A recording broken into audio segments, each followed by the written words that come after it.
अस्सलाम वालेकुम। This is Syed Faheem. आज का हमारा टॉपिक है inserting image in a document. हमारे पास जो डॉक्यूमेंट होता है जिसको हम डिजिटल डॉक्यूमेंट कहते हैं, उसमें हम अगर इमेज इंसर्ट करना चाहते हैं, अगर हम अपने डॉक्यूमेंट को या पेज को और ज़्यादा अट्रैक्टिव बनाना चाहते हैं, तो हम उसमें एक इमेज इंसर्ट कर सकते हैं। तो हमारा जो लाइब्रेरी ऑफिस है ये हमें ये अलाउ करता है कि हम अपने डॉक्यूमेंट में इमेज इंसर्ट कर सकते हैं, या कोई शेप इंसर्ट कर सकते हैं, या चार्ट इंसर्ट कर सकते हैं, या कोई डायग्राम इंसर्ट कर सकते हैं। और हमारे पास जो ये फ़ाइल, इमेज फ़ाइल जो होती है, ये हमारे कंप्यूटर पे कहीं पे स्टोर होती है। ये हम अपने डॉक्यूमेंट में इंसर्ट कर सकते हैं।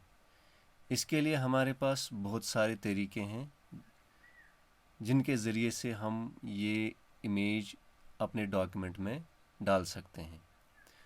उसके लिए सबसे पहले है यूजिंग इंसर्ट इमेज डायलॉग, ये एक तरीका है। यूजिंग ड्रैग एंड ड्रॉप, ये दूसरा तरीका है। और तीसरा तरीका यूजिंग कॉपी एंड पेस्ट। और लास्ट वाला है जो बाय लिंकिंग। तो ये कुछ तरीके हैं जिनकी मदद से हम एक इमेज को अपने डॉक्यूमेंट में इंसर्ट कर सकते हैं। तो अब हम देखेंगे इसमें से एक ये ड्रैग एंड ड्रॉप वाला जो पॉइंट है, इसको हम थोड़ा सा देखेंगे कि हम इमेज को अपने डॉक्यूमेंट में कैसे इंसर्ट करते हैं, उसके लिए क्या प्रोसीजर है।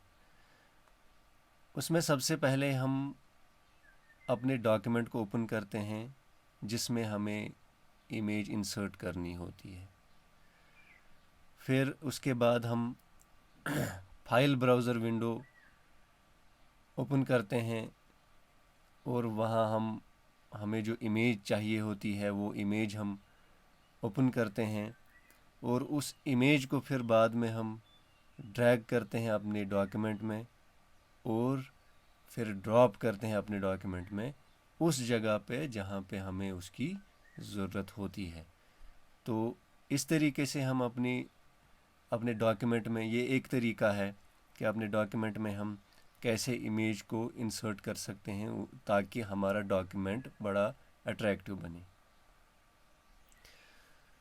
तो इसके बाद हमारे पास ये इमेज जो हम इंसर्ट करते हैं, अब हमारा डॉक्यूमेंट किस टाइप का है, किस टाइप की इमेज हमारे डॉक्यूमेंट में फिट हो जाए, तो उसी तरीके से हम अपनी इमेज को मॉडिफाई कर सकते हैं। तो वो मॉडिफाई हम कैसे करते हैं, या हमारी इमेज जो है ये हम अपने डॉक्यूमेंट में जो इंसर्ट करते हैं, किस तरीके से इंसर्ट कर सकते हैं, इस इमेज को हम बेस्ट फिट कैसे कर सकते हैं, उसके कुछ तरीके हैं। हम अपनी इमेज को रिसाइज़ कर सकते हैं, छोटा बड़ा कर सकते हैं जिस हिसाब से हमारे डॉक्यूमेंट में स्पेस होगी। इसको हम क्रॉप कर सकते हैं, कौन सा हिस्सा हमें इमेज का चाहिए या कौन सा हिस्सा हमें नहीं चाहिए, उस हिसाब से उसको हम काटते हैं।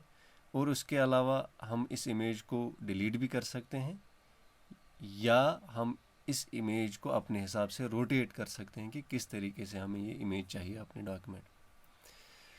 तो इसके लिए हमारे पास एक टूल बार होता है, इमेज टूल बार। इसमें ये सारी चीज़ें की जा सकती है। तो इस इमेज टूल बार में कुछ चीज़ें और जो है वो यहाँ पे आपकी स्क्रीन पे दिख रही है। जैसे इमेज फ़िल्टर है, इसमें बहुत सारे हमारे फ़िल्टर्स अवेलेबल हैं जिसकी वजह से हम अपनी इमेज को अट्रैक्टिव बना सकते हैं। या इमेज मोड, इमेज को हम ब्लैक एंड वाइट कर सकते हैं, ग्रे स्केल, या उसमें वाटर मार्क डाल सकते हैं, अपने हिसाब से उसको हम चेंज कर सकते हैं। इसके अलावा क्रॉप ऑप्शन होता है जो मैंने अभी बताया। उसके अलावा फ्लिप हॉरिजॉन्टली, फ्लिप वर्टिकली, या रोटेट जो अभी मैंने बताया। तो क्या हम 90% इसको रोटेट करें, या किस हिसाब से कितना रोटेट करना होगा। या और एक ऑप्शन है ट्रांसपेरेंसी, तो ये एक इमेज को एक ट्रांसपेरेंट लुक देता है। तो इसके अलावा हम एक कलर भी इस इमेज को दे सकते हैं। तो कोई भी कलर, रेड, ब्लू या ग्रीन या कोई भी हम मॉडिफाइड कोई कलर या कोई कंट्रास्ट इसको दे सकते हैं। Thank you so much.